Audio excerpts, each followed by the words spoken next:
Vous êtes déjà demandé comment Ali Abdaal, Justin Welch, Guillaume Webesh arrivent à publier en masse sur les réseaux, comment ils arrivent à inonder TikTok, LinkedIn, Twitter, Instagram, le tout en ayant un podcast et une newsletter hebdomadaire. C'est très simple, ils ont un système de création de contenu et plus précisément un système de recyclage. Ils recyclent leurs idées, leurs contenus, leurs formats. Et c'est ce qu'on va voir aujourd'hui ensemble, mais avant d'attaquer, je vais vous donner une image. Celle du livre. Un livre, c'est quoi? Un livre, c'est une table des matières avec des parties, des sous-parties, des sous-sous-parties. Et donc avec ces sous-parties, on peut créer des formats courts, à l'écrit, mais aussi en vidéo. Et c'est justement l'objet de cette vidéo. Je vous en parle tout de suite. Générique. Alors, comment devenir une machine de la création de contenu? Alors, c'est très simple. Il faut savoir qu'on peut recycler et transposer son contenu. Et donc, j'ai appelé ça machine tiers 1, tiers 2, tiers 3.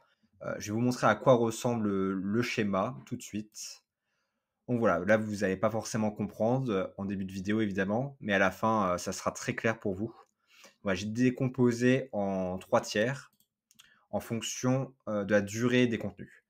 Donc le tiers 1, c'est les plus courts, tiers 3, les plus longs, et tiers 2, c'est des contenus médians en termes de longueur. Et il y a 2 types de contenus. Il y a les contenus qui sont audio et vidéo, et il y a ceux qui sont écrits. Donc sur les contenus courts, évidemment, à l'audio, c'est quoi? Vidéo, c'est TikTok, c'est les Reels sur Instagram, c'est les Shorts sur YouTube. Et en écriture, c'est LinkedIn et c'est Twitter. On va voir en fait qu'on peut faire des ponts entre ces différents contenus, ces différents formats. Les tiers 2, c'est donc les contenus médians. Donc je pense notamment pour YouTube à des vidéos qui vont durer entre 5, 15, 20, 30 minutes. Et pour l'écriture, c'est les articles de blog, c'est les newsletters, c'est les articles sur Medium, etc. Donc voilà, c'est ce contenu que je vais considérer comme médian. Et après, on a les contenus longs, donc du tiers 3. Et là, donc c'est les films, c'est les documentaires pour l'audiovisuel. Et pour l'écriture, c'est des livres. C'est le contenu le plus long pour l'écrit. On va voir en fait que dans cette machine de création de contenu, il y a 2 dimensions. Il y a la dimension horizontale et la dimension verticale. Donc la première dimension, c'est celle horizontale. On va pouvoir transposer le contenu écrit en contenu vidéo. Donc typiquement, un post LinkedIn, ça peut devenir un short, ça peut devenir un reel, ça peut devenir un TikTok. Et pourquoi ça peut se transposer? Parce que les principes derrière sont les mêmes. L'objectif d'une accroche, c'est de capter l'attention. Alors évidemment, il faudra changer à la marge, mais une accroche qui fonctionne bien sur la grande idée à l'écrit fonctionnera aussi très bien à l'oral. Évidemment, il y a toujours des petits ajustements à faire, mais globalement, l'idée est là. Ensuite, on a la même chose pour les contenus médians. Une vidéo YouTube, ça peut très bien faire une newsletter ou un blog. Le nombre d'idées qui vont être développées seront largement suffisants dans une vidéo de 10 minutes pour écrire un article ou faire une newsletter. Et on a la même chose donc pour un documentaire et un livre. Avec un livre, on peut largement faire un documentaire. En réalité, on peut même en faire plusieurs. Évidemment, ça dépend de la taille du livre et de l'ambition du livre, ou du nombre d'idées qui vont être développées.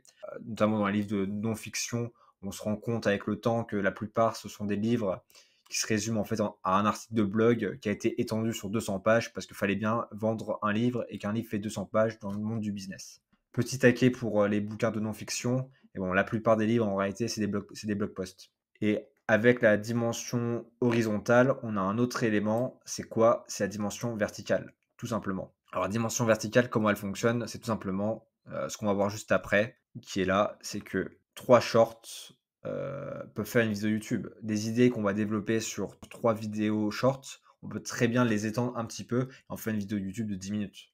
Donc en fait, on aura un contenu qu'on va juste étendre pour en faire une vidéo YouTube. Et en fait, on va faire un travail de composition en ajoutant 3 shorts pour une vidéo YouTube. La même chose pour 5 TikTok qui peuvent faire un podcast solo. Ça fonctionne très bien aussi, des petites pensées, des petites brèves qui peuvent durer 10-15 minutes. Après, il y a aussi le format 1 heure qui fonctionne. Bref, le format podcast est assez libre, on voit un peu de tout. On peut voir du 3 minutes, on peut voir du 3 heures. Donc vraiment là, pour le coup, il y a pas de règle et j'ai envie de dire que le podcast a sa propre grammaire. Et surtout, ça fonctionne mieux, cette dimension verticale à l'écrit, parce que 3 posts LinkedIn, clairement, ça fait une newsletter. Il y a pas de souci avec ça. Vu qu'un post LinkedIn, c'est une idée, si c'est bien fait du moins. 3 posts LinkedIn peuvent largement faire une newsletter. 3 bullet points développés et c'est parti.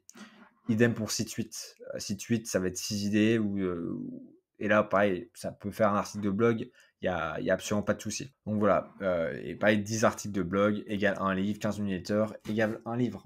Et pourquoi je dis ça? Si je reviens sur l'exemple que j'ai donné en introduction, un livre, c'est quoi? C'est une table des matières. Donc en fait, un livre est segmenté en plein de petites parties, enfin de sous-parties, de sous-sous-parties. Donc en fait, c'est assez logique qu'une sous-partie pourrait faire un article de blog ou une newsletter.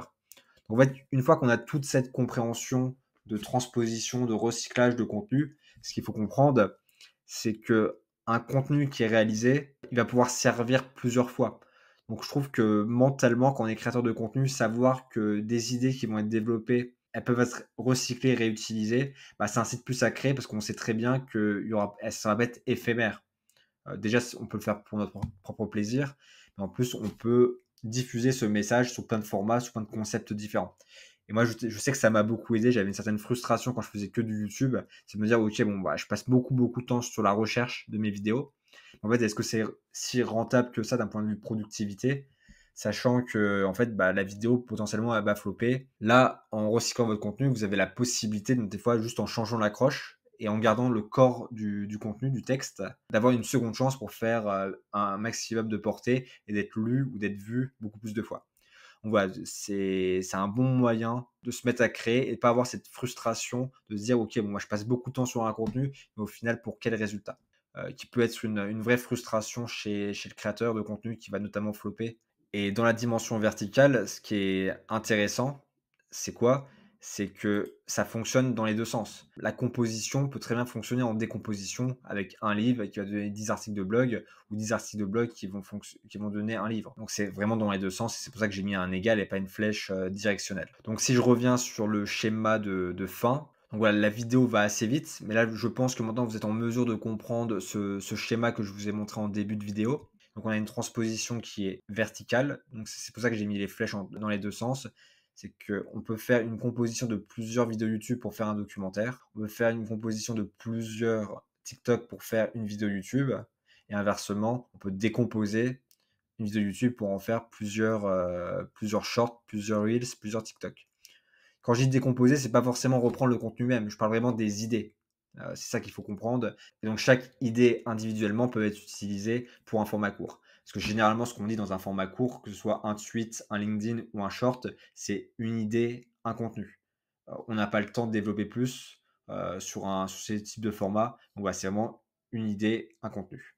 C'est ce qu'il faut retenir. Et donc là, on ajoute aussi donc la transposition horizontale. Et donc là, j'ajoute la dimension horizontale au schéma. Donc on voit sur tiers 3, tiers 2, tiers 1 qu'on peut faire de passer de l'écrit à l'audio ou inversement de l'audio à l'écrit. Tout ce que je dis là peut paraître évident, mais en fait quand on réalise ça et qu'on se dit que les contenus que l'on crée peuvent être réutilisés, recyclés et transposés vers d'autres médias, moi ça a complètement changé ma manière de penser la création de contenu.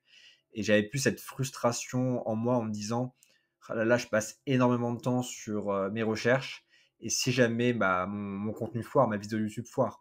Et ça, c'était vraiment quelque chose que j'avais systématiquement dans un coin de la tête et ça a complètement disparu quand j'ai découvert, en fait, que je pouvais réutiliser mon contenu. Je terminerai avec ce tweet de Justin Welch qui résume tout. Beginners write content, amateurs publish content, professionals systematize content. Alors bien sûr, savoir qu'on peut recycler son contenu ne va pas vous aider à commencer à publier sur les réseaux, mais c'est justement l'objet de cette chaîne où je vais vous partager mes expériences, mes astuces et toute mon expérience accumulée sur les 4 dernières années de création de contenu. Mon objectif avec cette chaîne, c'est que vous retirez des grands principes qui s'appliquent à toutes les plateformes. Alors évidemment, il faudra toujours adapter, notamment sur un format comme Instagram qui est beaucoup plus visuel que d'autres plateformes.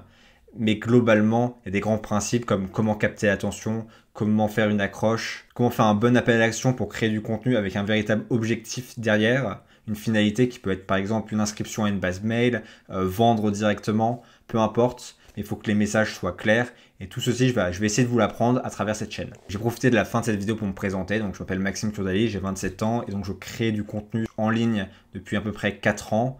J'ai un peu tout fait, j'ai fait du YouTube où notamment ma chaîne est à l'abandon mais j'ai plus ou moins 3000 abonnés, j'ai fait 500 000 vues, donc évidemment par rapport à d'autres mastodons c'est ridicule. mais ça m'a permis d'apprendre à faire du montage, comment capter l'attention. Ça m'a également appris forcément à écrire une vidéo. Et quand je suis passé à l'écrit, notamment sur LinkedIn, bah, ça m'a beaucoup aidé. Et j'ai eu l'impression de jouer dans la création de contenu en mode facile quand je suis passé de YouTube à LinkedIn, où clairement, bah, YouTube pour moi, c'est le réseau le plus compliqué. Et c'est pour ça que je veux relancer une chaîne, mais cette fois-ci à mon nom, plutôt que ce que j'avais fait avant, qui était plus orienté sur le sport business, et notamment le tennis. J'ai également un compte Twitter, j'ai eu un podcast, une newsletter. Donc voilà, pour toutes ces raisons, je pense que j'ai une bonne image de la création de contenu dans tous ces versants. Seul élément où je suis pas trop développé encore, malheureusement, c'est sur les formats courts, notamment TikTok, Shorts et Reels. Mais je m'y mets depuis cette semaine.